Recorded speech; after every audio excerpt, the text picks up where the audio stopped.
Okay, let's unpack this. Today we are taking on a scholarly theory that doesn't just critique the book of Genesis, it performs a complete, radical reread of the first creation narrative, Genesis chapter 1.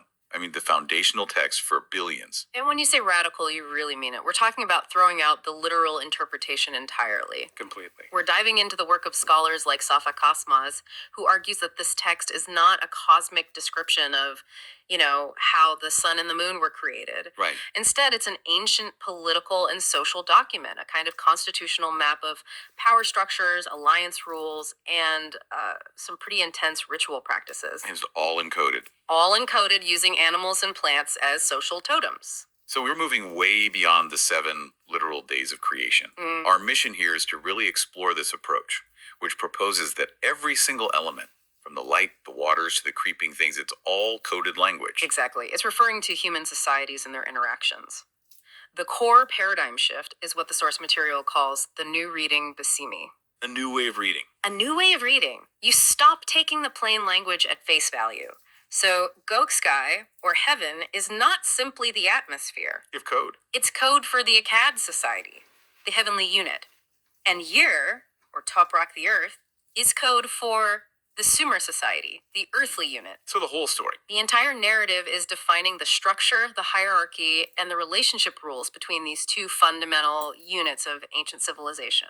That just dramatically raises the stakes for the creation story. It does. If the text isn't describing God spending 6 days arranging planets, but defining the terms of an alliance and superiority between the Akkadians and the Sumerians, this changes everything. It changes our understanding of ancient history and theology at the same time. It connects theology directly to sociology. Wow. And what's fascinating here is just how pervasive this metaphor is. The separation of the waters, the growth of plants, the classification of animals. It's all social mapping. All of it. Methods of socially mapping the different components, power levels, and ritual statuses within this combined Sumerian-Akkadian world.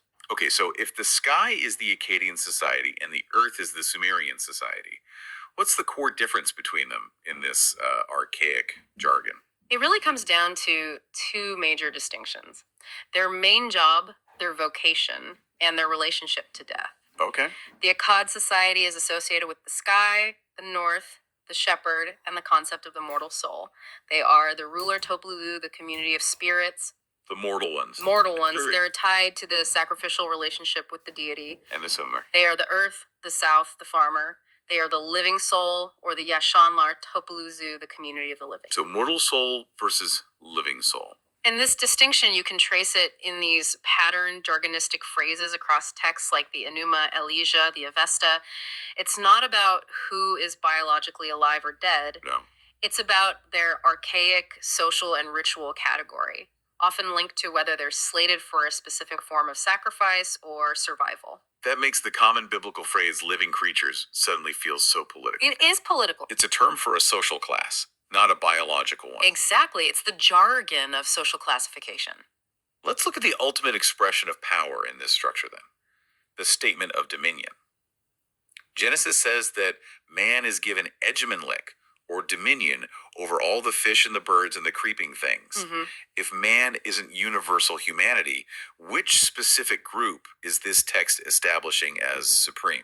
The dominion statement is a clear constitutional declaration of superiority. It's not referring to the biological species Homo sapiens. Yeah. It refers to the Akkad social unit, the heavenly shepherd society. It is the divine justification for their historical, social, and religious superiority over the farmer society.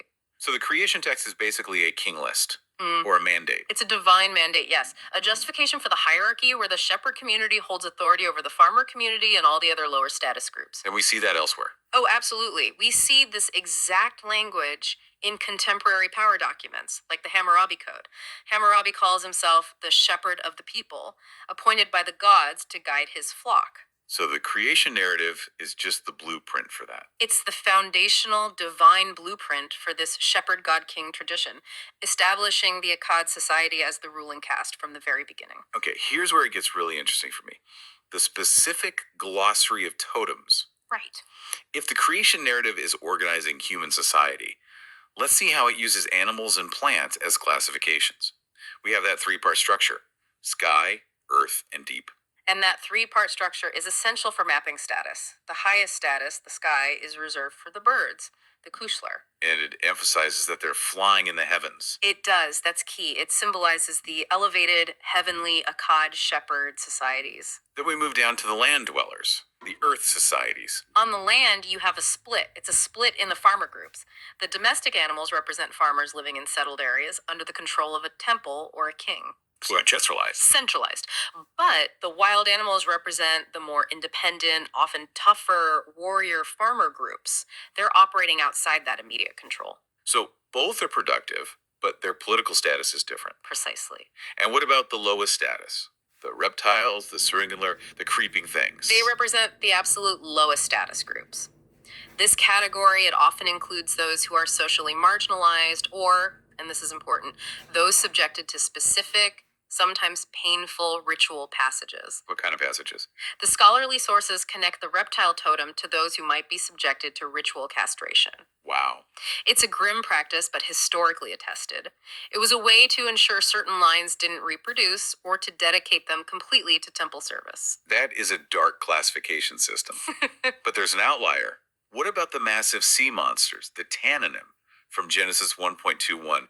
Where do these terrifying figures fit? The Tannanim connect directly to the deep and the saltwater rituals. They're on the darker, more destructive end of the social spectrum. The theory suggests this category describes communities that were associated with really intense, often brutal sacrificial practices.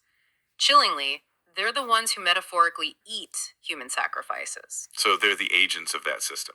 They are the agents of the ritual systems that demand those victims. It's the language of fear, representing the forces of chaos that society has to contain or appease. Okay, let's pivot to the plant totems. If animals represent the shepherd and warrior classes, the plants must represent the agrarian-rooted societies, the Sumer. That's right. But the text distinguishes between two types, seed-bearing grass and trees with seeded fruit. Why make that distinction? This is maybe the most powerful piece of the linguistic decoding. The difference is all about lineage and reproduction. Okay. The Hebrew word for seed, zera, means both a biological seed and social lineage, a bloodline. I see. So seed-bearing grass is not just cattle feed. Not at all. It represents a productive plant totem society that is defined by its ability to produce lineage.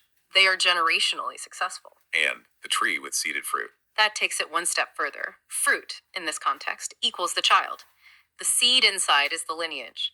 So when the text describes the divine distributing these trees, it's not about farming. It's social rule. It is the mythical expression of social rules governing the transfer and sharing of children of lineage among allied communities. It's a protocol for bloodlines, but written in horticultural terms. That transition from child to seed to fruit.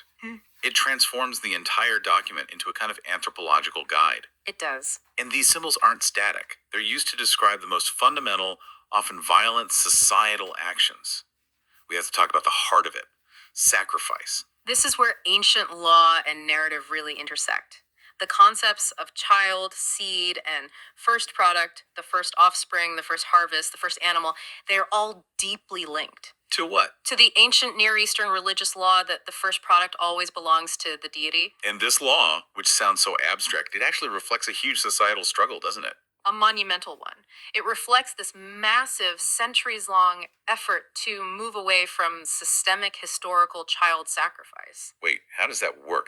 The law says the firstborn belongs to me, which sounds terrifying. It does, but paradoxically, that is the very legal mechanism used to place the firstborn under divine ownership and therefore save them from being killed by the community. So the act of dedication is actually the mechanism of protection. This is the origin story of the chosen people, the ones saved from the sacrificial pit. Exactly, and this theme just repeats everywhere. Kronos devouring his children, the attempted sacrifice of Abraham's son, the offerings to Baal, the killing of the Egyptian firstborn, it's all part of the same story. Story about ending human sacrifice. Or at least controlling it. The creation account is encoding that societal and ritual reform using agricultural metaphors of offering the first fruit to God instead of the first child. Let's drill down on the jargon again. The term living soul, nefesh yai. Given the context of the saved son versus the sacrificial son, this has to be a crucial marker. It is the marker of survival. It systematically separates two archetypal figures. Which are? You have the mortal sacrificial son, the only son who is destined to be returned to the god. He's linked to the heavenly, the Akkad society. And the other. The living son, or Dumuzi or Adam, he's the first son who survives the process, linked to the earth, the Sumer society. Nefesh Ea is the archaic category for the survivor. The one who made it through. The one who made it through that initiation, often by being ritually maimed or castrated instead of being killed. That adds an incredible layer of urgency to the whole narrative. The first act of creation is establishing the rules for who lives and who dies in this foundational human alliance. And that leads us directly to the ultimate creative act, the separation of the waters. Right, if this isn't a cosmic event, what is it describing allegorically? The narrative says a dome or firmament separates the waters above from the waters below. So if the waters are social and ritual practices, what are the two types? They are two distinct forms of human sacrifice and ritual affiliation. It mirrors the tension you see in older Babylonian texts like the Enuma Eliha between freshwater and saltwater. Apsu and Tiamat. Apsu and Tiamat. The two types of water represent two distinct societies and their methods of death ritual. How extreme were these methods? Highly extreme.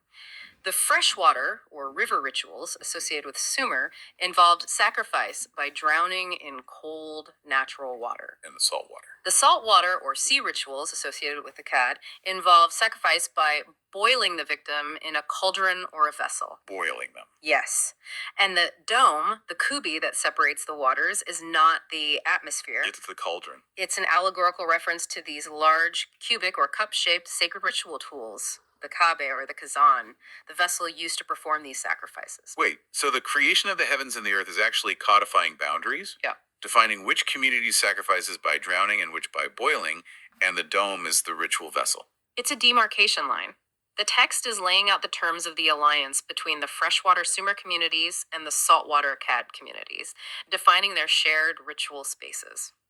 That is a profound reinterpretation of history. It is. So if we pull all these threads together, the totems, the sacrifice sons, the boiling and drowning, Genesis 1 is not theology in the cosmic sense. It's a political and ritual constitution. That is the final synthesis of the theory. Genesis 1 is the foundational map of the alliance between the shepherd Akkad and farmer Sumer societies. And it uses these binary oppositions to define their system. The whole system, sky wet day cold water north for the Akkad versus earth black night hot water south for the Sumer.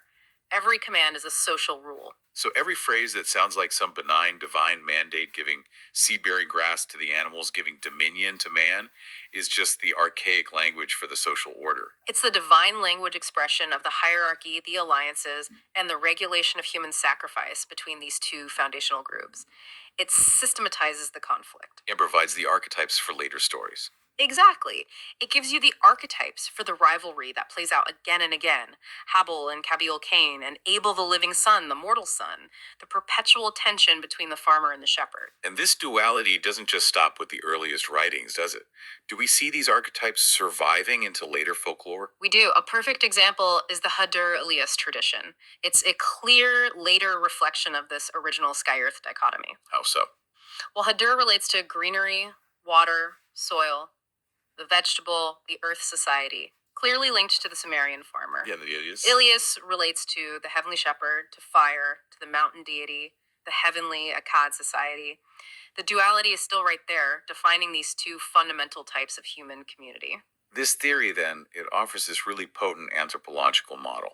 It forces you to read these foundational religious texts not as literal history, but as these veiled social blueprints. Right, using totems to classify people and coding intense ritual practices through agricultural metaphors. It's a shortcut to understanding the ancient world's political operating system. It gives you a key to systematically decode the archaic social and ritual language embedded in the text. It shows you that the greatest drama in the beginning wasn't the creation of the stars, but the definition of human power and survival. Exactly. So if the entire first account of creation, the genesis of the cosmic world, the atmosphere, plants, and animals, is simply an archaic social jargon used to describe the power dynamics and alliance rules between the Akkadians and the Sumerians, what other founding myths might we be misunderstanding by taking them literally? That's the question. That's a question that entirely recontextualizes the literature we thought we knew.